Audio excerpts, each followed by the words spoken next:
যে কোনো জিনিসের ক্ষেত্রে ডিস্টেন্স খারাপ, সেটা হতে পারে রিলেশনশিপ বা হতে পারে পড়াশোনা। আবার মেডিকেল লাইনের ডিস্টেন্সে কি, মেডিকেল লাইনে কোনোদিন ডিস্টেন্সে থেকে পড়াশোনা হয়? সেটা টাচে থাকতে হবে মানুষকে, তাই না? কিছু কিছু দালাল ঘুরছে, ঠিক আছে, আমাদের পশ্চিমবঙ্গে কিছু কিছু দালাল ঘুরছে, তারা গার্জেনদেরকে ব্রেন ওয়াশ করছে যে আপনি এখানে পড়ান, আপনার মেয়েকে ব্যাঙ্গালোরে থাকতে হবে না, অত দূরে থাকতে হবে না, আপনি এখান থেকেই পড়ান, শুধুমাত্র যখন পরীক্ষা হবে পরীক্ষার টাইমে পরীক্ষা দিতে যাবে, ব্যাস। Hello friends, welcome to our channel.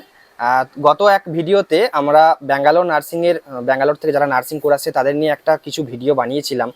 তো সেখানে অনেক পজিটিভ, ম্যাক্সিমামটা নেগেটিভ কমেন্ট আমরা পেয়েছি। ঠিক আছে, আমরা বুঝতেও পেরেছি পজিটিভ কমেন্ট, নেগেটিভ কমেন্ট আসার কারণ কি কি হতে পারে। তো ডিস্টেন্স থেকে নার্সিং করলে যে সমস্যাগুলো হতে পারে ম্যাক্সিমামটা ওটাই ধরার চেষ্টা করেছিলাম।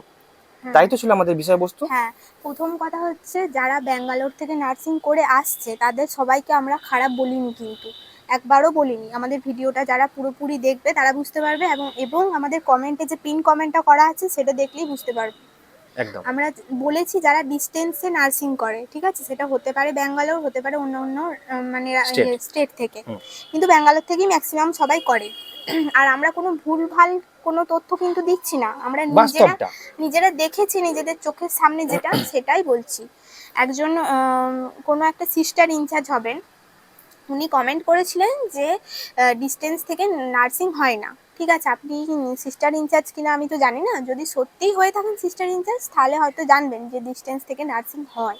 সেটা হয়তো আপনার সময়কালে হতো না, কিন্তু এখন হয়, অনেক কিছু হয়। এখন রাজ্যের যা অবস্থা এখন অনেক কিছুই হয়, হয়তো আপনি ভাবতেও পারছেন না। আপনি লিখেছিলেন যে আপনি রিটায়ার্ড পারসন, তাহলে আপনার সময়কালে হয়তো হতো না, কিন্তু এখন হয়।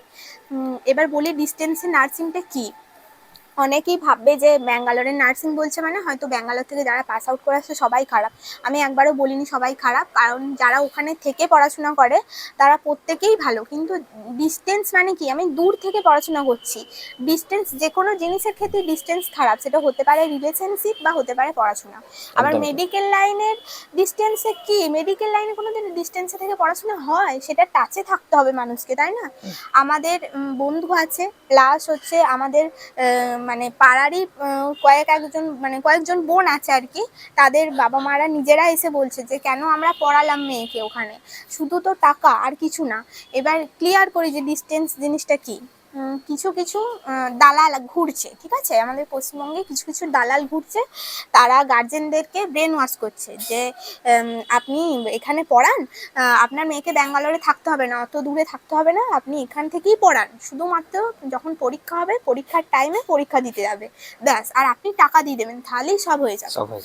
এবার কি হচ্ছে, ওরা পড়ছে এখানে, ওই দালালের কথা শুনে ভর্তি হচ্ছে, প্লাস এখানে তো কোনো কলেজ টলেজের কোনো বালাই নেই, কোচিং সেন্টারের মতন করে পড়ানো হচ্ছে।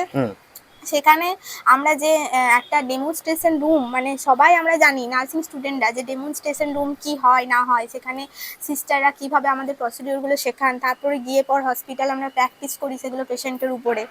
এগুলো হচ্ছে যে তারা কিছুই বুঝতে পারছে না, মানে কিছু জানেই না। ওই যে যেটা বলেছিলাম বেগুন কেনার কথাটা, আইএম ইঞ্জেকশনের ব্যাপারে, তারা ওইভাবে শিখছে, শিখে পর যখন পরীক্ষার টাইম আসছে তারা পরীক্ষা দিতে যাচ্ছে ব্যাঙ্গালোরে, সেখানে পরীক্ষা দিতে গিয়ে থাকতে হচ্ছে 1 মাসের উপরে, সেখানে তো ঘর ভাড়ার জন্য খাওয়ার জন্য টাকা খরচা হচ্ছেই, প্লাস একটা মেয়ে পরীক্ষাতে বসেছে, তাকে সে পরীক্ষা দিয়েওছে, কিন্তু সে হচ্ছে যে কি বলবো, তাকে অ্যাবসেন্ট করে দিয়েছে পরীক্ষা থেকে।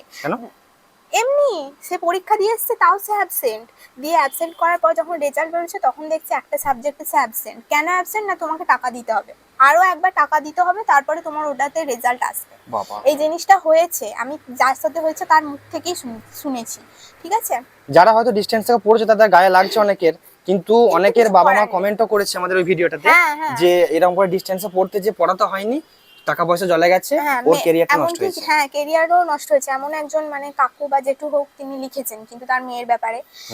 তো ব্যাপারটা হলো তারপরে যখন পরীক্ষা দিয়ে আসছে, প্র্যাকটিক্যাল পরীক্ষার ওদের কোনো বালাই নেই, প্র্যাকটিক্যালের নাম্বার এমনিই দিয়ে দেয়, আর আমরা জানি আমাদের প্র্যাকটিক্যাল পরীক্ষা দিতে গিয়ে কতটা ভোগান্তি পোয়াতে হয়, এটাও আমরা জানি, ঠিক আছে। এটা ওদের দোষ না, এটা যে দালালের হাত ধরে ঢুকেছে বা পুরো সিস্টেমটার দোষ।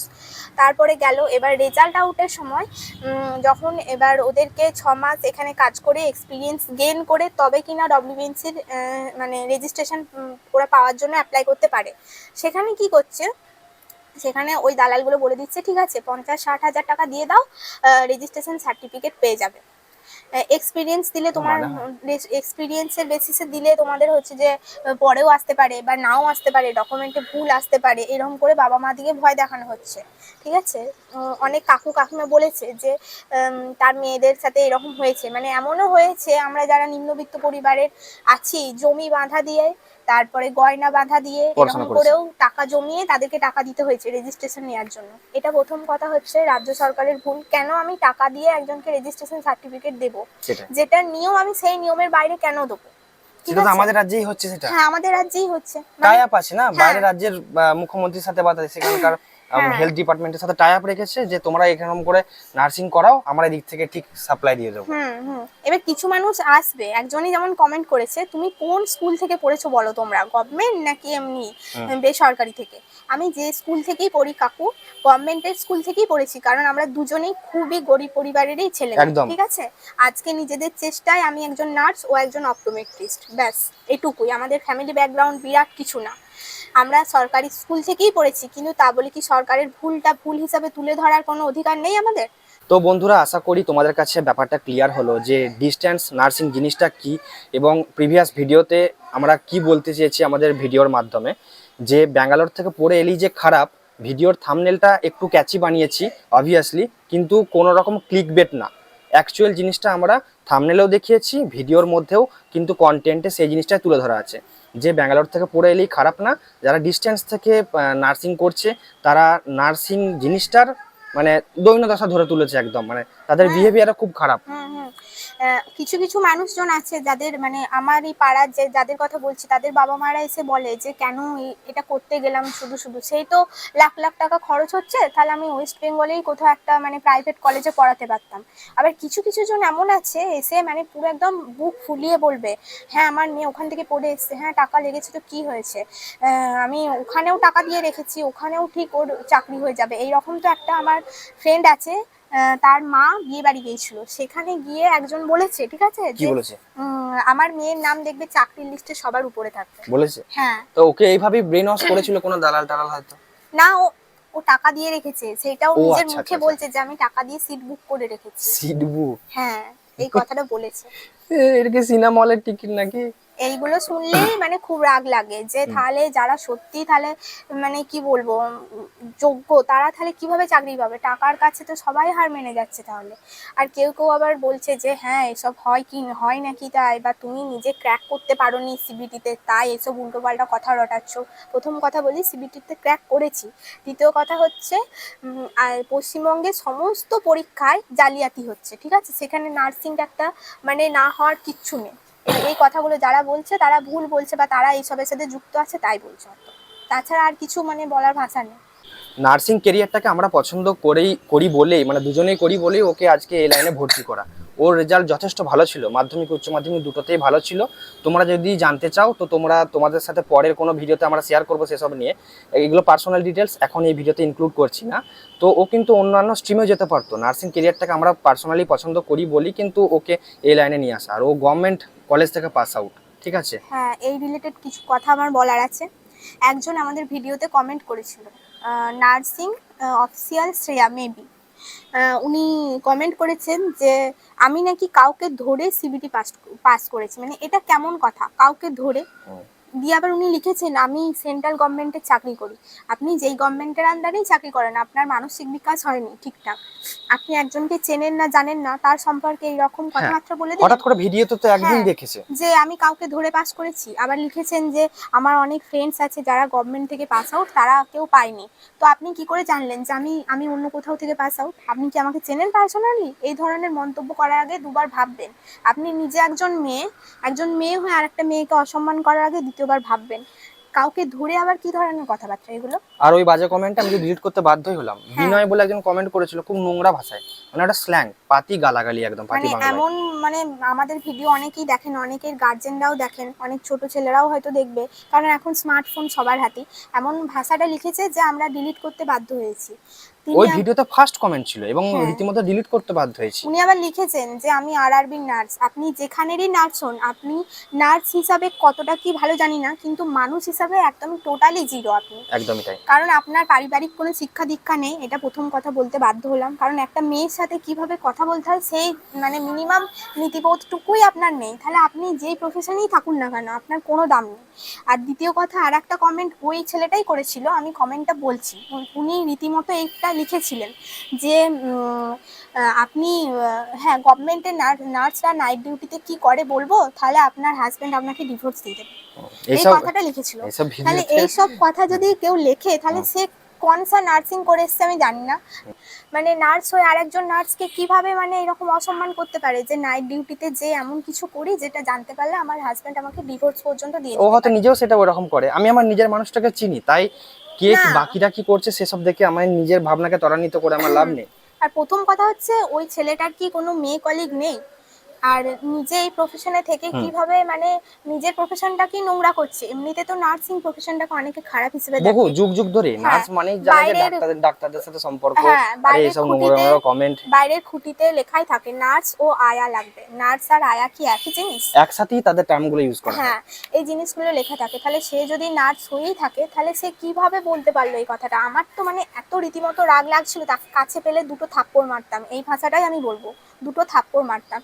নার্স হিসেবে সবাই প্রথম কথা একজন মেয়েকেই জানে, ছেলে নার্সের ব্যাপারটা অনেক পরে এসছে, ঠিক একদম আছে, সবাই কনসেপ্টে ইদানিং এসেছে। হ্যাঁ, কিন্তু তার মানে মানে বলার ভাষাটাই এত বাজে, সে পারিবারিক কোনো শিক্ষা দীক্ষা পায়নি। আবার এমনও লিখেছে যে আমাকে নিয়ে একটা কন্টেন্টও মানে তোমাদের হয়ে যাবে। আমাদের কন্টেন্টের অভাব নেই, তোমার মতন ফালতু ছেলেকে নিয়ে কন্টেন্ট বানানোর কোনো প্রয়োজন নেই। শুধু তোমাকে জাস্ট জবাবটা দিলাম যে তুমি এটা ভুল করেছো, তোমার হাতের সামনে থাকলে তুমি দুটো থাপ্পড় খেতে, ব্যাস এটাই। তোমরা আমাদের আলোচনা শুনে হয়তো ভাববে যে এরপরে কি নার্সিং প্রফেশনে আসা উচিত। হ্যাঁ, উচিত। কারণ বাকি তো আর কোনো প্রফেশনে কোনো চাকরি নেই এই প্রফেশনে। যদিও বা তুমি মানে জিএনএমদের ক্ষেত্রে বলছি, জিএনএম করার পরে একটু কঠিন হবে রাস্তাটা, তারপর পোস্ট বেসিক বিএসসির জন্য একটা পরীক্ষা দিতে হয়। পোস্ট বেসিক বিএসসি করার পরে তুমি সেন্ট্রাল গভর্নমেন্টের চাকরির জন্য অ্যাপ্লাই করতে পারবে। তাছাড়াও যে প্রাইভেট নার্সিং কলেজগুলো আছে সেগুলোতে তোমরা টিচিং প্রফেশনে ঢুকতে পারবে। আর বিএসসিদের ক্ষেত্রে বিএসসিদের ক্ষেত্রে তো ওরা এমএসসি করতে পারে, তারপরে এমনি বিএসসি হওয়ার পরে ওরা প্রাইভেট কলেজে ঢুকতে পারবে। দেখো রাস্তা সব জায়গাতেই কঠিন। পড়াশোনা ভালোভাবে করলে হ্যাঁ, ঠিকই একদিন। যে কোনো প্রফেশনই তো কঠিন এখন। হ্যাঁ। তুমি কোন লাইনে যাবে, তুমি ডাক্তার হবে, নার্স হবে, ইঞ্জিনিয়ার হবে, পাইলট হবে, কোনো দিকে রাস্তা সহজ নেই। কোনো কালে ছিলও না, এখন আরো কঠিন। তার কারণ এখন ছেলে মেয়ে প্রচুর, এটা সবাইকে মানতে হবে। আমাদের ভিডিও যে গার্জেনরা দেখছে বা যে ক্যান্ডিডেটরা দেখছে বা আপকামিং ক্যান্ডিডেট যারা দেখছে, সবাই রিলেট করতে পারবে যে জিনিসটা, কারো মানে কাউকে না কাউকে দেখে রিলেট করতে পারবে তাদের পার্সোনাল লাইফের সাথেও। তো ভিডিওটা তোমাদের কেমন লাগলো তোমরা জানাবে। আমি অ্যাজ অ্যান অপটোমেট্রিস্ট আপকামিং ডেজে আমি আমাদের চ্যানেলে মানে চোখ সম্পর্কিত ভিডিও নিয়ে আসবো, আই হেলথ কিভাবে রাখবে বা কোনো ডিজিজ রিলেটেড ভিডিও আনবো। ও নার্স, এখন ও নার্সিং টিপস দিচ্ছে বা ও আপকামিং ডেজে ওকে যে কেয়ার হ্যান্ডলিংগুলো করতে হয় সেই রিলেটেড কিছু ভিডিও বানানোর জন্য ওকে রিকোয়েস্ট করবো বা ডিজিজ সম্পর্কে ওকেও বলতে বলবো। কারণ যেহেতু আমরা মেডিকেল ব্যাকগ্রাউন্ড থেকে আছি দুজনেই, মেডিকেল ব্যাকগ্রাউন্ডটা আমাদের ফোকাস থাকা উচিত। এর সাথে সাথে আমরা আমাদের ডেলি লাইফ ব্লগও শেয়ার করি। আমাদের চ্যানেলের প্লেলিস্ট সেকশনে আওয়ার লাইফ বলে যে মানে প্লেলিস্ট বানানো আছে, ওখানে আমরা আমাদের ডেলি লাইফ ব্লগটাও আমরা শেয়ার করে থাকি। অবশ্যই একবার চেক আউট করে নেবে। ভিডিওটা তোমাদের কেমন লাগলো অবশ্যই কমেন্টে জানিও, তোমাদের যা বক্তব্য আছে শেয়ার করবে ওখানে। ভিডিওটা ভালো লাগলে লাইক করবে, ফ্যামিলির সাথে বা বন্ধুজনের সাথে শেয়ার করবে, আর চ্যানেলটা অবশ্যই সাবস্ক্রাইব করে রাখবে আপকামিং আরও ভিডিও দেখার জন্য। বাই।